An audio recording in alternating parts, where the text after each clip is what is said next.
As you all know, we've asked Volker Perthes, our special representative for Sudan and head of the UN Integrated Transition Assistance Mission in Khartoum, to join us. He will brief you virtually from Khartoum. Then after that, I will brief, and then we will then be joined by Achim Steiner, the administrator for UNDP, and he will brief you on UNDP's People's Climate Vote. Before we turn it over to Khartoum, I want to read a statement from the Secretary General, in which the Secretary General strongly condemns the ongoing military coup d'etat in Khartoum and all actions that could jeopardize Sudan's political transition and stability. The Secretary General calls for the immediate reconstitution of the governing arrangements provided under the constitutional document. The unlawful detention of the Prime Minister, government officials, and politicians is unacceptable and contravenes the constitutional document and the partnership critical for the success of Sudan's transition. The Secretary General calls on the immediate release of the Prime Minister and all others who have been detained immediately. Sudanese stakeholders must immediately return to dialogue and engage in good faith to restore the constitutional order and Sudan's transitional process. The United Nations reiterates its unwavering commitment and support to the realization of Sudan's political transition. Any attempt to undermine the transition process puts at risk Sudan's security, stability, and development. The United Nations will continue to stand with the people of Sudan as they strive to fulfill their aspirations for a peaceful, prosperous, and democratic future. So that is a statement from the Secretary General, and now I'm very glad to hand it over to our special representative in Khartoum. Volker, please, you have the floor, and then we'll take a few questions. Well, thank you very much, Stefan. Good afternoon, colleagues. I guess you are following what is happening here in Sudan. The situation is still fluid, and we are not able to ascertain all the reports which we are getting. But what we know is that the army this morning has detained, or first put under house arrest, Prime Minister Hamdok, and then reportedly brought him and his wife to an unknown destination or unknown location after he reportedly refused to dissolve the government. That had been a demand from the military for a couple of days. Also, other government officials, including the Minister of Cabinet Affairs, the Minister of Information, the Minister of Industry, and a couple of others have been arrested, and we don't know where they are. The same applies to some members from the Sovereign Council, as well as some journalists. In a statement at noon today, General Burhan, so far the head of the Sovereignty Council and the head of the Armed Forces, has declared a state of emergency. He further declared the dissolution of the Sovereignty Council, the collective head of state as it is, and the Council of Ministers, the cabinet, the dismissal of all state governors, the freezing of the work of the so-called dismantling committee that is looking into the corruption under the old regime, which fell 2 years ago. He also announced the suspension of several constitutional provisions. And at the same time, he stated that the armed forces are adhering to the constitutional document of 2019, as well as to the Juba Peace Agreement of 2020, that a technocratic cabinet will be established, and that a parliament and other key institutions will be set up before the end of November this year. He also indicated or said rather clearly that the military would hand over power to an elected civilian government, and that elections for that purpose would be held in July 2023. This morning, the army took control of Khartoum, closing the entrances and the bridges and closing down the airport, and also taking control of state TV.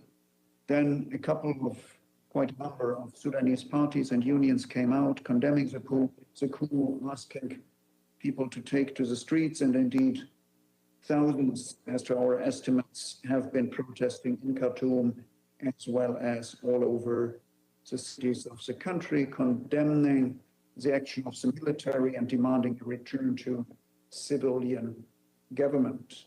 Some demonstrators earlier this day tried to enter army headquarters here in Khartoum. We have then seen shooting and injuries, but can't confirm any details. Let me say that over the past 4 weeks or so, I've been shuttling between the different political and military actors here in Khartoum, urging dialogue, the maintenance of the constitutional partnership, and warning everybody not to squander the achievements of the first 2 years of the transition period. Today, I'm demanding from everybody to exercise utmost restraint. I'm calling on the military to release all those that were unlawfully detained today. And I'm asking all stakeholders to return to dialogue and restore the constitutional order, as well as not to put domestic peace and political transition at risk. As UNITAMS, as the United Nations Interim Transition Assistance Mission, we stand ready, of course, to further support the country on its path towards domestic peace and political transition. Thank you very much, Stefan, colleagues. Well, I know you have time. You don't have very much time, so we'll take a few questions. Edie Leder, Associated Press. Thank you very much, Mr. Perthes. On behalf of the United Nations Correspondents Association, thank you for doing this on short notice. A couple of questions.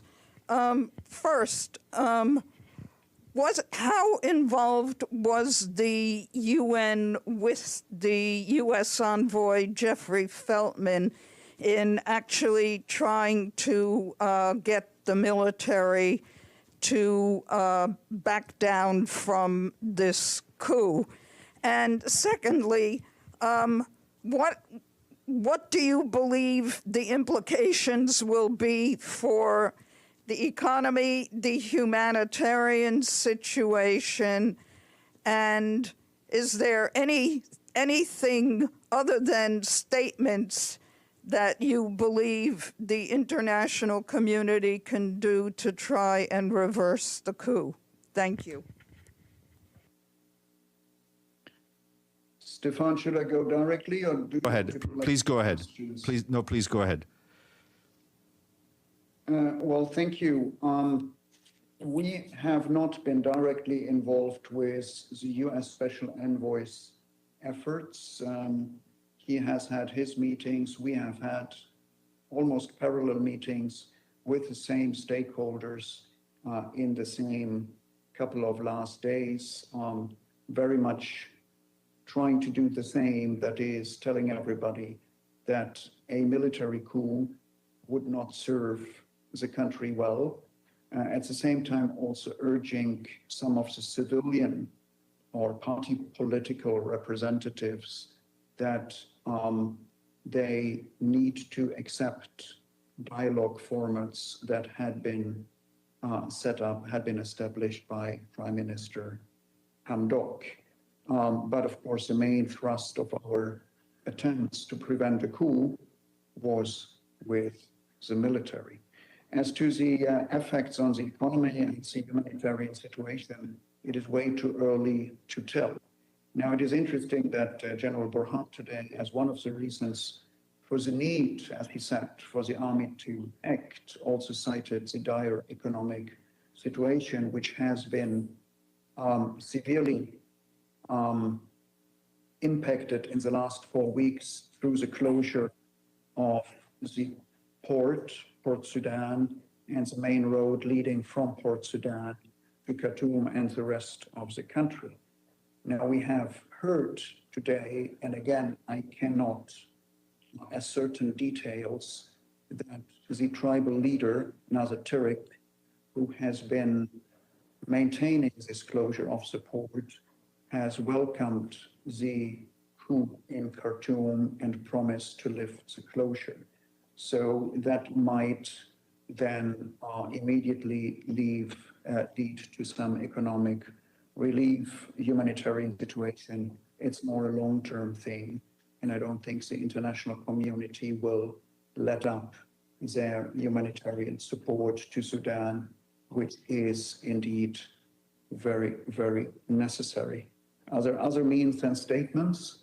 Well, certainly for member states, there are others, and I do understand that the US Special Envoy has alluded to other means by member states.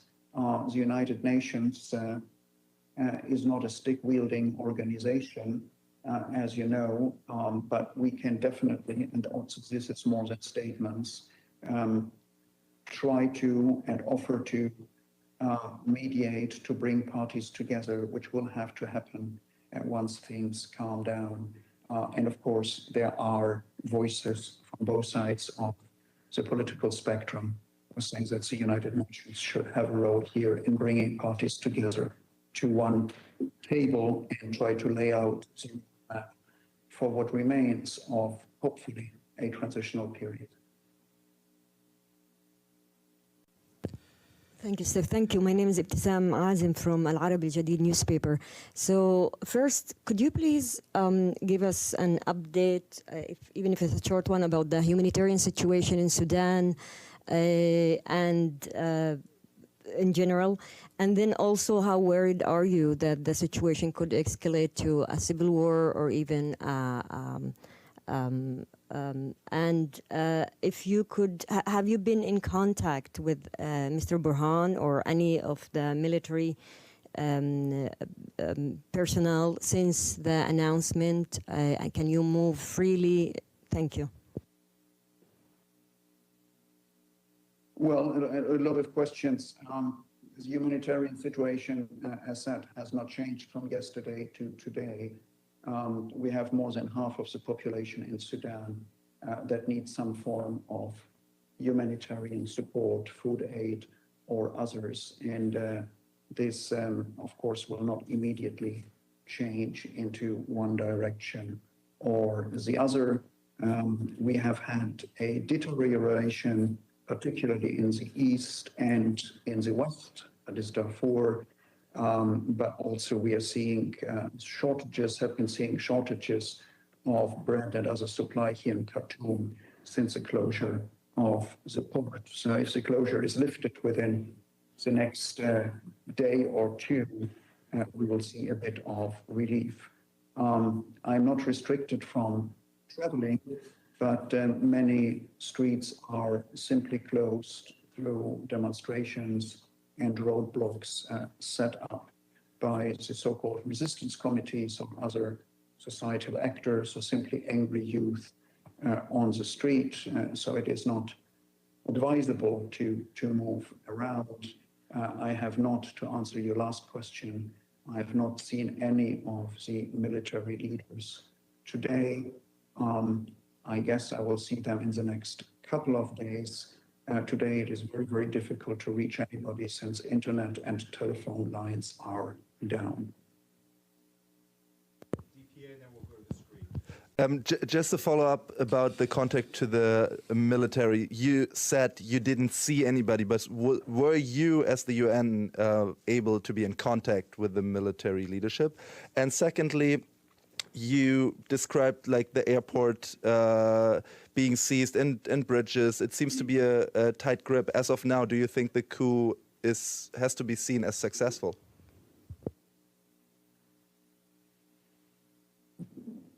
Well, whether a coup is successful or not, I think is a question that history will answer or give an answer to after a couple of years. But if your question is whether it seems that the military is in control, my answer would be yes, with all the caveats that we don't have a full overview given the lack of phone connections or internet access. And your first question, I think, was about contact with the military. My last contact with one of the military leaders in the Sovereign Council was yesterday, last afternoon. Thank you. We'll go yesterday late afternoon. I'm sorry. Thank you. We'll go to the screen. Michelle Nichols at Reuters. Michelle. Thank you, Special Envoy, for doing this. Just a couple of quick follow-up questions. You mentioned that you met with the military leaders yesterday afternoon. Did you get any indication from them that this was coming? What is there any idea what the specific trigger for this was? Why did they choose to do it now after all this sort of flurry of diplomatic activity? What signs did you see that this was coming? Thanks. Well, we heard military leaders increase their criticism of the civilian part of the government, including, which they had done in the weeks before, of Prime Minister Hamdok, but particularly their criticism was directed against what they call the party politicians that, in their reading, were dominating the government, the civilian part of the government, the cabinet, as it were. Actually, we had a talk with the military leader I spoke to yesterday, about the need for us, for the United Nations, to bring people to the table. He indicated on my question that the military would be prepared to respond to an invitation to dialogue at the table of the United Nations, and that said dialogue would be favorable, much favorable to any military action. But yes, he also indicated that the military might move, of course, as other envoys in the days before. I strongly warned against doing this. Thank you. We'll go to Pam Falk at CBS News. Pam? Yes, thank you, Special Envoy, for the briefing. A follow-up on the last question on the military. When was the last time you met with them? There were reports that the U.S. envoy Jeffrey Feldman met with them a day or two ago. Were there specific indications that this would happen and that they were threatening it would happen? And on Darfur, can you give any specifics about what the state of economics and the impact of the coup in Darfur? And the final one is just how many UN staff are there? Thank you so much. Well, look, to your first question, I think I already answered that. My last contact with one of the military leaders was yesterday late afternoon. The US Special Envoy, I think, had left by that time. He had a meeting with President of the Sovereignty Council Burhan, the Prime Minister, and the RSF leader and Vice President of the Sovereignty Council, Hemeti, on Saturday. As far as I know, I had last met President Burhan on Thursday last week. So yes, we have all been in close contact with both the civilian and the military leaders. But obviously our attempts to urge everybody to get back to dialogue and to initiate that dialogue were not successful. As to Darfur, for now, what I hear from our office is that we have no immediate impact of the situation here in Khartoum on Darfur. But again, Darfur has about the size of France. UNITAMS has about 30 personnel there, so I cannot really cover the area and tell you exactly what is going on, given again the lack of phone connections, internet connections, and other reliable information. The one sort of slightly reassuring fact which we witnessed today was that the Permanent Ceasefire Committee for Darfur, which is chaired by UNITAMS, by my mission, did meet today with the representatives of the armed forces, the regular armed forces, and the representatives of the so-called peace partners, or the signatories to the Juba Peace Agreement.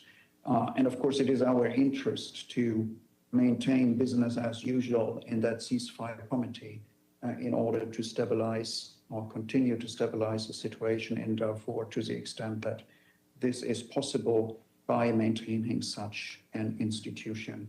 We have also seen from other parts of the country, like from the east, where we did have a mission in the last couple of days to help mediate between the tribal leader there and the government, who wanted the port to be opened, that the local security committee is doing their work and escorting both UN personnel as well as ministers who, according to General Burhan's statement, are no longer ministers, to escorting them back to Khartoum. Our own staff, it's a very, very limited mission, a very small mission that we have here, UNITAMS. We have, for today, approximately 130 staff, altogether UN staff in the country. That includes the country team, is in the low number in the low 4-digit number. Thank you. We'll take one more question from the screen, then we'll go back to the room for a few last questions. Margaret Bashir, Voice of America. Maggie?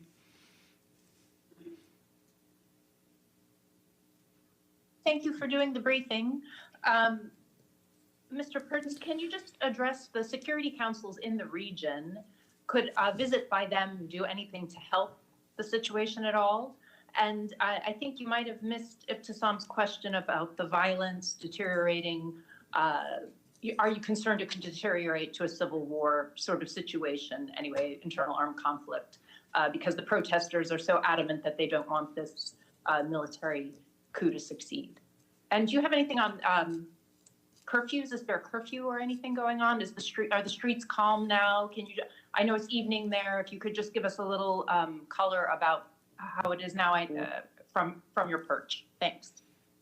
Well, happy to work as a correspondent for your network, but look, no, I did not miss the question of Ibtisam. I simply didn't want to answer it because I think that is too speculative. And of course,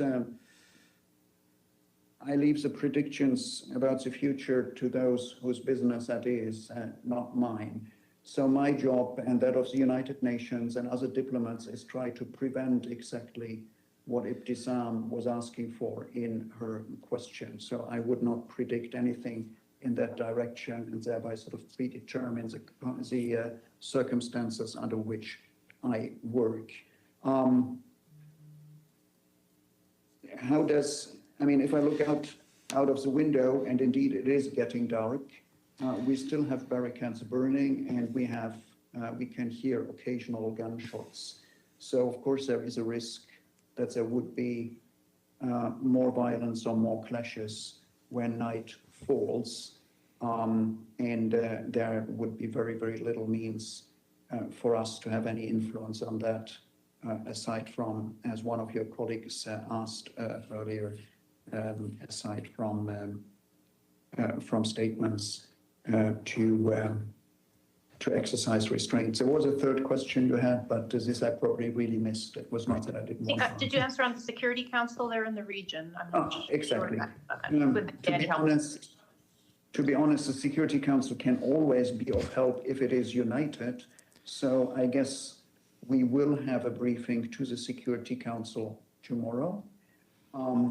And if the unity which has been maintained on Sudan for the last 2 years in the Security Council, in contrast to divisions which we have seen on other countries in the region like Libya or Syria, if that unity is maintained, I think it does indeed help because the actors here do take international opinion quite seriously, and particularly statements from the Security Council. The delegation that is now in the region, in Mali, actually the continent is too big that we would say they could have a direct impact or bearing on what is happening here in Sudan. Thank you. We'll just take a handful more questions. Dulcie Lembach. Dulcie, pass blue. Hi, thanks very much. I wanted to go back to the Jeffrey Felton issue. Do you anticipate talking to him about the situation? I think you said you're not sure if he's still in Sudan, but where do you see the UN working with the U.S. envoy on on the coup? Thanks. I have been talking to Jeff Feltman when he was here, as I'm talking to basically any high-ranking international visitor that comes through Khartoum, and I will continue to do that. But I'm not going to give you my diary for tomorrow or whom I'm going to speak to. But Jeff Feltman is no longer in Sudan. Thank you. We'll take two more questions. Philippe Rater, AFP. And then Thank you for the briefing. Can you tell us a little bit about your analysis about the position of the country in the region? For example, do you think Egypt and the President Sisi can be a key to resolve the situation? Thank you. I would love it that if you ask that question to the Egyptian leadership. We have heard different statements from regional stakeholders, and it seems to me that the regional stakeholders are much more cautious in their statements than Europeans or Americans are, for that matter. Egypt, for example, said that it has I'm paraphrasing, I don't know exactly, but they said they have a key interest in the stability and security of Sudan. So I think for the neighbors, the question of stability of Sudan's borders, Sudan not getting in new domestic strife is much more important than who actually runs the country from Khartoum. But what exactly their contribution could be, this should be answered from the regional capitals. Thank you. Thank you. Last question, Joe Klein. And Yes, Joseph Klein, Canada Free Press. I'm not sure you want to answer this question either, but the question deals with the security for the mission, the UN mission itself, whether you were presently comfortable with whatever security arrangements are now in place, and are you relying primarily on the Sudan military forces or police for such security? Thank you. Well, that's a question I'm happy to respond to, Mr. Klein. No, we are comfortable. What we are seeing here, and that has been indicated in the last couple of weeks, is a conflict between Sudanese stakeholders. It is not a conflict between Sudanese stakeholders and any part of the international community. And we have seen, even when tensions were building up with the mass demonstrations that we have seen here on Thursday, if I'm sitting in a UN car with a UN flag or a UN logo on the car, people are happy to wave me through, and that goes both for demonstrators blocking the road and for the military if I want to visit any of the government institutions. We are protected by the Sudanese police, by the diplomatic police, and we feel comfortable with that indeed. Thank you. great. Thank you, Volker. We cannot thank you enough for making yourself available on very short notice. And you are hired as a correspondent for the media here. But in all seriousness, thank you very much.